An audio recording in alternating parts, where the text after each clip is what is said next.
ആഭാരവർദ്ധം ജനങ്ങൾക്കും എൻ്റെ ഗുരുക്കന്മാർക്കും എൻ്റെ നമസ്കാരം. ഞാനിന്ന് പറയാൻ പോണ ഋഷഭചരിതമാണ്. അതായത് ധ്രുവൻ്റെ പരമ്പരയെ പറ്റി നമ്മൾ പറഞ്ഞ് അവസാനിച്ചു കഴിഞ്ഞു.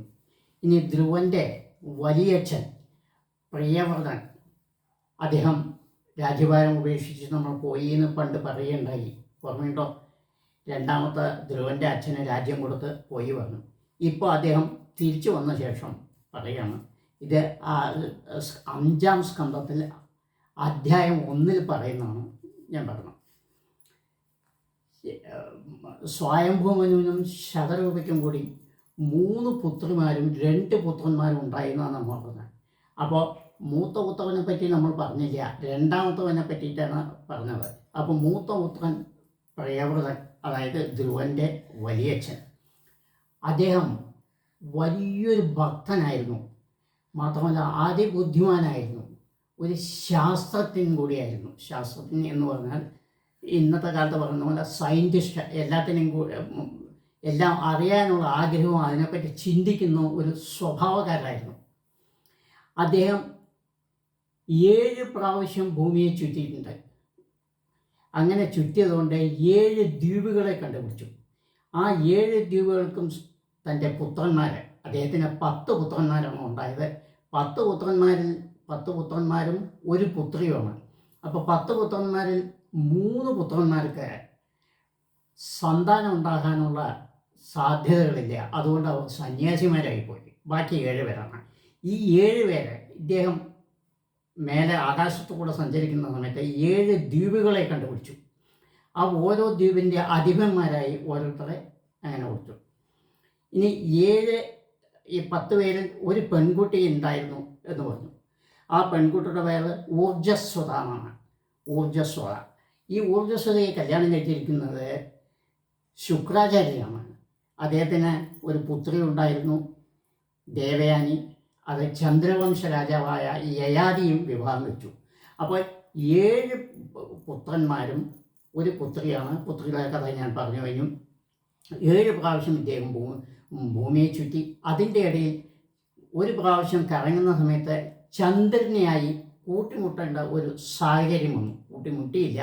അപ്പോൾ അദ്ദേഹത്തിന് അതൊന്ന് മനസ്സിലായി, ഭൂമിയെ ചന്ദ്രൻ കൂടിയും വലം വയ്ക്കുന്നുണ്ട് എന്ന് മനസ്സിലായി. അങ്ങനെ അദ്ദേഹം അതിബുദ്ധിമാനും ശ്രേഷ്ഠനായിരുന്നു. ഒടുവിലെ വയസ്സായ സമയത്ത് മൂത്ത പുത്രനായ അഗ്നീന്ദ്രൻ, മൂത്ത പുത്രൻ്റെ 7 പുത്രന്മാരുണ്ടായി, 10 പേരുണ്ടായി. അതിൽ 3 പേര് സന്യാസിയായി പോയി. ബാക്കി 7 പേരിൽ മൂത്ത പുത്രൻ്റെ പേര് അഗ്നീന്ദ്രൻ. അദ്ദേഹത്തെ ജംബൂദ്വീപിൻ്റെ അധിപനായി. നമ്മൾ ബ്രാഹ്മണർക്കിടയിലൊക്കെ ഇത് തർപ്പണം കഴിക്കുന്ന സമയത്ത് പറയുന്നുണ്ടാവും, ജംബൂദ്വീപെ ഭാരതവർഷേ ഭരതഖണ്ഡേ എന്നൊക്കെ പറയുന്നുണ്ടാവും.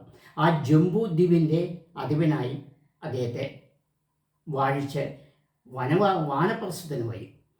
ഈ മൂത്ത അഗ്നീന്ദ്രൻ്റെ ഭാര്യ പൂർവ്വചിത്തി എന്ന ഒരു അപ്സരസായിരുന്നു.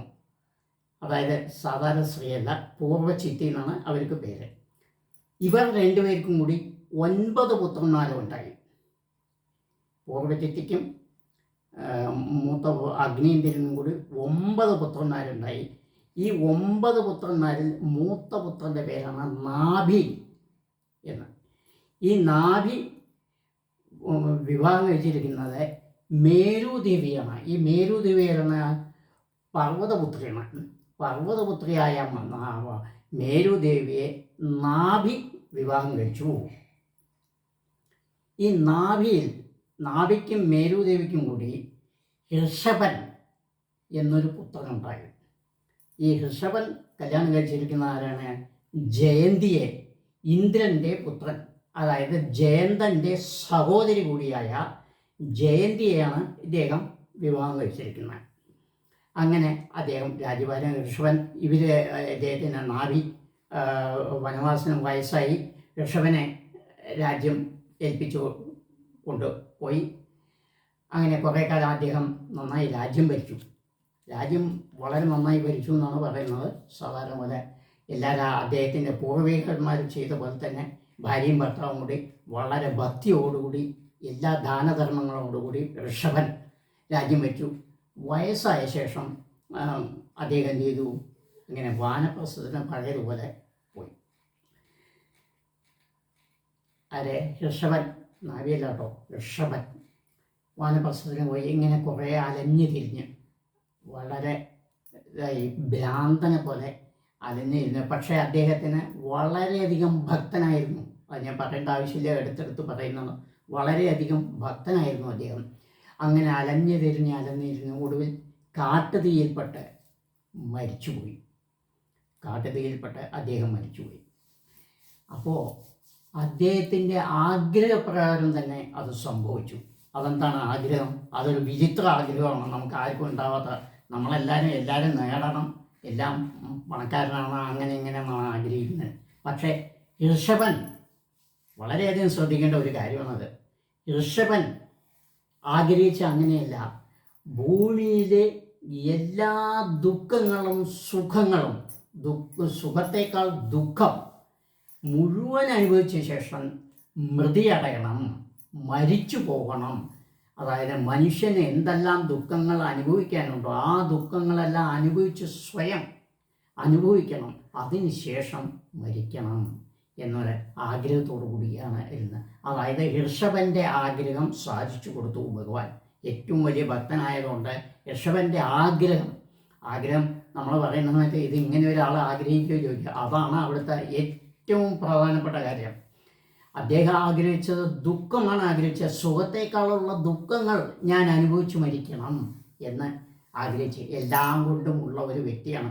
രാജ്യത്തിലെ എല്ലാ സുഖവും കൊണ്ട് വ്യക്തിയാണ്. അതുകൊണ്ട് ഋഷഭനെ കണ്ട് നമ്മളൊരു പാഠമാക്കി പഠിക്കണം. ഇനി ഞാൻ അടുത്തതിൽ പറയാം. എല്ലാവരും സബ്സ്ക്രൈബ് ചെയ്യുക. വീണ്ടും വീണ്ടും പറയണേ, ഞാൻ കലിയുഗത്ത് നമുക്ക് ഇതൊന്നേ ഉള്ളൂ, അതുകൊണ്ട് മാത്രമാണ് ഞാൻ പറയുന്നത്. സബ്സ്ക്രൈബ് ചെയ്യുക, ഷെയർ ചെയ്യുക, മാക്സിമം ആൾക്കാർക്ക് ഷെയർ ചെയ്യുക. നമസ്കാരം, നന്ദി. ലോകാ സമസ്ത സുഖിനോ ഭവന്തു. ലോകാ സമസ്ത സുഖിനോ ഭവന്തു. ലോകാ സമസ്ത സുഖിനോ ഭവന്തു. ധർമ്മോ രക്ഷതി രക്ഷിതക. ധർമ്മോ രക്ഷതി രക്ഷിതക. ധർമ്മോ രക്ഷതി രക്ഷിതക. നമസ്കാരം.